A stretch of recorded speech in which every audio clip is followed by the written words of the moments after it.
organizers for giving me this opportunity to present our experience with device closure in Nepal. Uh,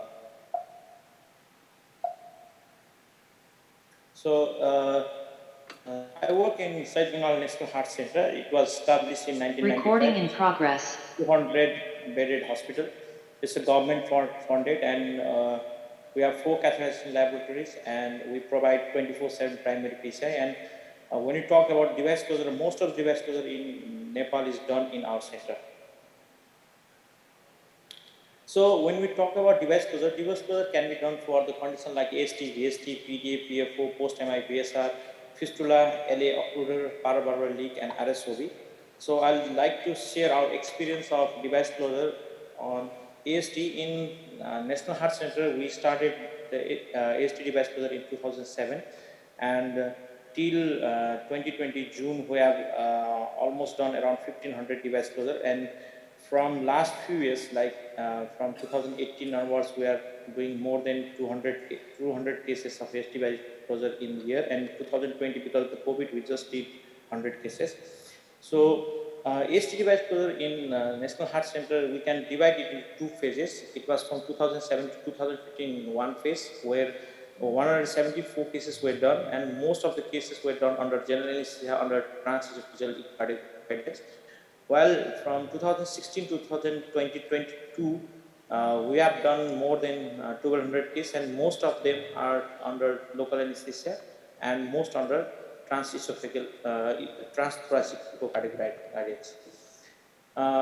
We published our experience of AST device closure in Nepalese Heart Journal in 2019. So study duration was from February 2016 to January 2018, and our success rate was around 98.4%. And while talking about the complication, we have less complication when we do AST device closure.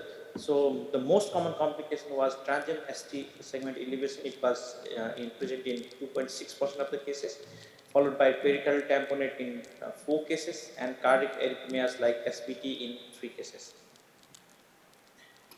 We have published our experience on AST device closure in elderly adults.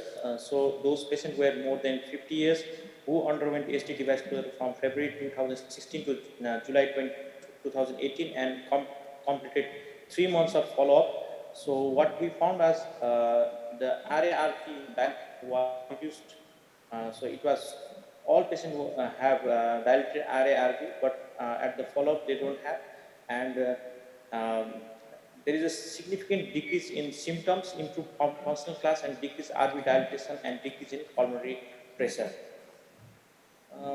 Not only that, we have performed good number of AST closure, AST with device sizes more than 40 mm, and our conclusion was we did we used 40 or more AST devices in 27 cases, and our conclusion was transcatheter closure of AST atrial septal defect with more than 40 mm septal occlusion is safe and effective in short-term follow-up. We also did some special cases like transcatheter device closure of atrial septal defect in dextrocardia with cited in totalis. This was just the second searched case published in literature. Not only that, we have done a case of AST and BPV in a same case, but the BPV was done with Inoi balloon. It was done in the adult. So this is what we have done. We have used BPV balloon to do. We have used an Inoi balloon to do a BPV because the Tysac balloon was not stable. That's the reason we used Inoi balloon, and we have a good result. And we are able to combine different procedures like AST and PCI in a single case when patients are not ready to go for a surgical closure as well as CABG. And in recent CSI Frankfurt 2022 June, we presented interesting cases of AST device closure in Nepal. In that conference, we present a case that is 57 years old gentleman who climbed Mount Everest for 17 times, and before he was going for another climb, he was found to have AST. We closed the device, and then he again went for the Everest climb, but he returned back from the base camp, which is around 5,000 meters high. Uh, and we have also done AST closure in a patient who had undergone CABG 5 years back and AST, and we did AST device closure in that patient. Uh, as we all know that there is no guideline to say that uh, whether single interpreters or dual interpreters should be prescribed after device closure. So we did an observational study in our patient.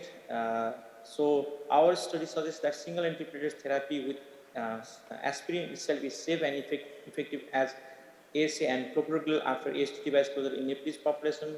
But this is not a randomized controlled trial, and it's not a multicenter trial. But our study suggests that single interpreters is enough to treat those patients. So we followed the same thing, that nowadays we just give single interpreters therapy to our AST device closure patient. And other part of device closure is PDA. PDA device closure in National Heart Center started in 2007. We have completed around 500 PDA device closure in the center, and yearly we do more than 100 PDA device closure in our center. Uh, we have a good success. You can see here our success rate is 97.8%. Failure is because of iatrogenic coagulation, unresponsive pulmonary artery pressure, and device embolization in one cases. Uh, we are we are trying to do PDA device closure without a venous puncture, without an arterial puncture. We just do the arterial puncture, and then we do a PDA device closure in especially in children. And this abstract was accepted in CSI Frankfurt 2021, and this is our experience. We have published in some journal, and we have a very good success rate in PDA device closure.